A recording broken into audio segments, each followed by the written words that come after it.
वेद और पुराणों में उल्लेख मिलता है। अप्सरा सबसे सुंदर और जादुई शक्तियों से संपन्न होती थी। ये गंधर्व लोक में रहती थी। ये देवलोक में नृत्य और संगीत के माध्यम से देवताओं का मनोरंजन करती थी। देवराज इंद्र ने सिंहासन की रक्षा के लिए अनेक बार संत तपस्वियों के कठोर तप को भंग करने के लिए अप्सराओं का इस्तेमाल किया है। अप्सराओं के ऐसे इस्तेमाल के चलते धरती पर अप्सरा से उत्पन्न लोगों का वंश चला। आओ जानते हैं कैसे अप्सराओं ने मनुष्य जाति का इतिहास बदल कर रख दिया। रंभा प्रमुख 11 अप्सराओं में प्रधान अप्सरा रंभा के कई कारनामे हैं। रंभा अपने रूप और सौंदर्य के लिए तीनों लोकों में प्रसिद्ध थी। यही कारण था कि हर कोई उसे हासिल करना चाहता था। रामायण काल में यक्षराज कुबेर के पुत्र नलकुबेर की पत्नी के रूप में इसका उल्लेख मिलता है। रावण ने रंभा के साथ बलात्कार करने का प्रयास किया था, जिसके चलते रंभा ने उसे शाप दिया था कि जा, जब भी तू तुझे न चाहने वाली स्त्री से संभोग करेगा, तब तुझे अपने प्राणों से हाथ धोना पड़ेगा। माना जाता है कि इसी शाप के भय से रावण ने सीताहरण के बाद सीता को छुआ तक नहीं था। महाभारत में इसे तुरुम नाम के गंधर्व की पत्नी बताया गया है। स्वर्ग में अर्जुन के स्वागत के लिए रंभा ने नृत्य किया था। उस वक्त उर्वशी भी थी जो अर्जुन पर मोहित हो गई थी।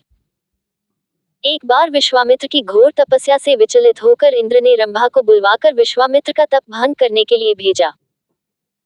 लेकिन ऋषि इंद्र का षड्यंत्र समझ गए और उन्होंने रंभा को 1000 वर्षों तक शिला बनकर रहने का शाप दे डाला।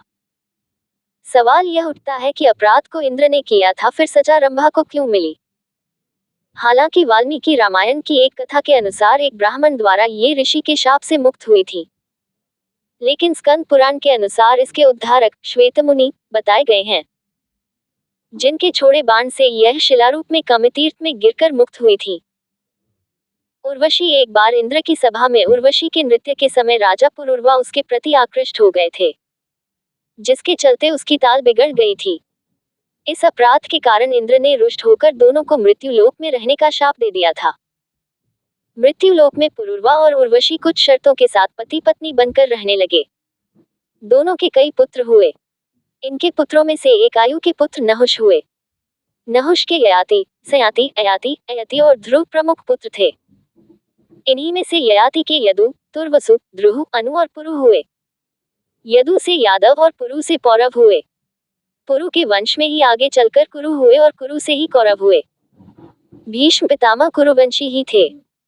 यही उर्वशी एक बार इंद्र की सभा में अर्जुन को देखकर आकर्षित हो गई थी और इसने इंद्र से प्रणय निवेदन किया था। लेकिन अर्जुन ने कहा, हे देवी, हमारे पूर्वज ने आपसे विवाह करके हमारे वंश का गौरव बढ़ाया था, अतः पुरु वंश की जननी होने के नाते आप हमारी माता के तुल्य हैं। अर्जुन की ऐसी बातें सुनकर उर्वशी ने कहा, तुमने नपुंसकों जैसे वचन कहे हैं, अतः मैं तुम्हें शाप देती हूँ कि तुम 1 वर्ष तक पुंसत्वहीन रहोगे। इस तरह उर्वशी के संबंध में सैकड़ों कथाएं पुराणों में मिलती हैं। मेनका ने अपने रूप और सौंदर्य से तपस्या में लीन विश्वामित्र का तप भंग कर दिया। विश्वामित्र सब कुछ छोड़कर मेनका के ही प्रेम में डूब गए। मेनका से विश्वामित्र ने विवाह कर लिया और मेनका से विश्वामित्र को एक सुंदर कन्या प्राप्त हुई, जिसका नाम शकुंतला रखा गया। शकुंतला छोटी ही थी। तभी एक दिन मेनका उसे और विश्वामित्र को छोड़कर फिर से इंद्रलोक चली गई। इसी पुत्री का आगे चलकर सम्राट दुष्यंत से प्रेम विवाह हुआ, जिनसे उन्हें पुत्र की प्राप्ति हुई। यही पुत्र राजा भरत थे। मरुदगणों की कृपा से ही भरत को भारद्वाज नामक पुत्र मिला।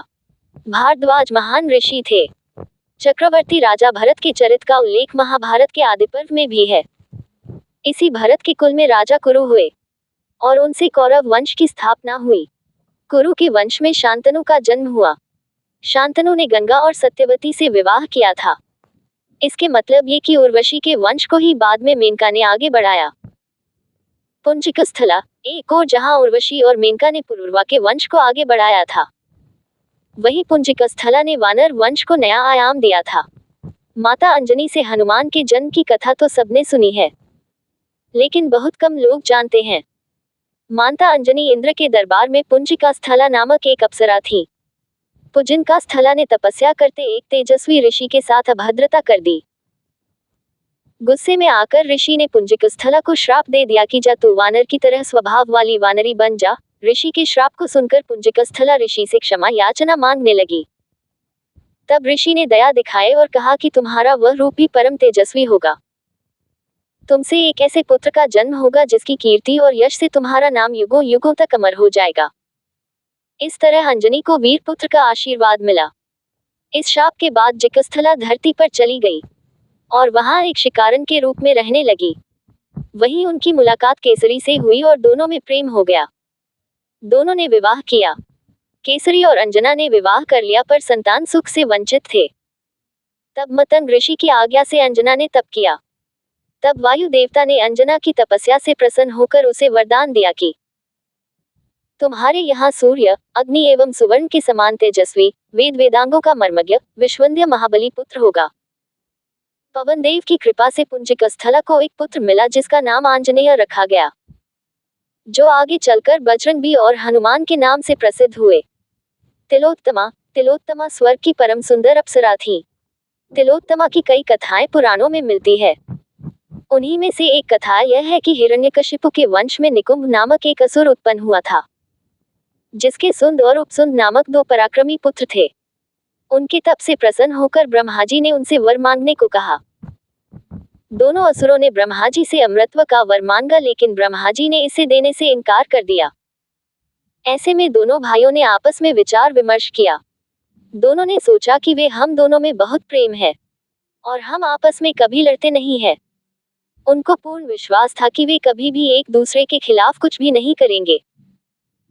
इसलिए यही सोचकर उन्होंने ब्रह्मा जी से कहा कि उन्हें यह वरदान मिले कि एक दूसरे को छोड़कर इस त्रिलोक में उन्हें कोई भी नहीं मार सके। ब्रह्मा ने कहा तथास्तु। बस फिर क्या था, दोनों भाइयों सुंद और उपसुंद ने त्रिलोक्य में अत्याचार करने शुरू कर दिए, जिसके चलते सभी और हाहाकार मच गया। ऐसी विकट स्थिति जानकर ब्रह्मा ने दोनों भाइयों को आपस में लड़वाने के लिए तिलोत्तमा नाम की अप्सरा की सृष्टि की। ब्रह्मा से आज्ञा पाकर तिलोत्तमा ने सुन्न और उपसुंद के निवास स्थान विंध्य पर्वत की ओर प्रस्थान किया।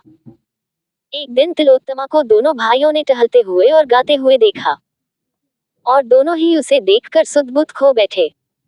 जब उन्होंने सुध संभाली तब सुंद ने उपसुंद से कहा कि यह अप्सरा आज से मेरी पत्नी हुई। ये सुनते ही उपसुंद भड़क गया और उसने कहा, नहीं, तुम अकेले ही यह निर्णय कैसे ले सकते हो? पहले इसे मैंने देखा है, अतः यह मेरी अर्धांगिनी बनेगी।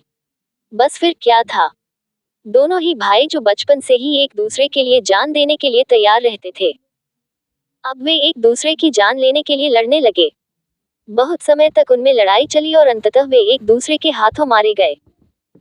उल्लेखनीय है कि दुर्वासा ऋषि के शाप से यही तिलोत्तमा बाण की पुत्री हुई थी। अष्टावक्र ने भी इसे शाप दिया था। घृताची अप्सरा। घृताची प्रसिद्ध अप्सरा थी। कहते हैं कि एक बार भरद्वाज ऋषि की तपस्या भंग करने के लिए इंद्र से इसे भेजा था। भारद्वाज गंगा स्नान कर अपने आश्रम की ओर लौट रहे थे। तभी उनकी नजर घृताची पर पड़ी, जो नदी से स्नान कर बाहर निकल रही थी। भीगे वस्त्रों में उसके कामुक तन और भरे पूरे अंगों को देखकर भारद्वाज मुनि वहीं रुक गए। उन्होंने अपने नेत्रों को बंद कर खुद को नियंत्रण करने का प्रयास किया, लेकिन ऐसा करने में वे असफल रहे। आंखें खोलकर वे उसके रूप और सौंदर्य को निहारने लगे। कामवासना से पीड़ित भारद्वाज का देखते ही देखते वीर्यपात हो गया था। तभी वीर्य को उन्होंने एक द्रोणी मिट्टी का बर्तन में रख दिया, जिससे द्रोणाचार्य का जन्म हुआ था। पौराणिक कथा अनुसार यह कश्यप ऋषि तथा प्राधा की पुत्री थी। पौराणिक मान्यता के अनुसार घृताची ने कई पुरुषों के साथ समागम किया था। कहते हैं कि विश्वकर्मा से भी घृताची के पुत्र हुए थे।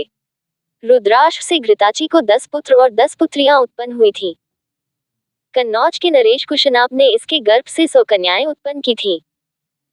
महर्षि च्यवन के पुत्र प्रमिति ने घृताची के गर्भ से रुरु नामक पुत्र उत्पन्न किया था। घृताची की खूबसूरत काया को निहारने मात्र से वेदव्यास ऋषि कामाशक्त हो गए थे, जिसके चलते शुकदेव उत्पन्न हुए। इस तरह हमने देखा कि किस तरह अप्सराओं के मादक जाल में फंसकर ऋषियों ने अपना तप छोड़कर संसार में अपने वंश की वृद्धि की। इसी तरह से उपरोक्त अप्सराओं के और भी कई कारनामे हैं। इसके अलावा निम्नलिखित अप्सराओं ने भी धरती पर आकर मनुष्य जाति को अपने जाल में फंसाकर कई पुत्र और पुत्रियों को जन्म दिया। कहते हैं कि मनुष्य की आधी आबादी इन्हीं की संतानें हैं।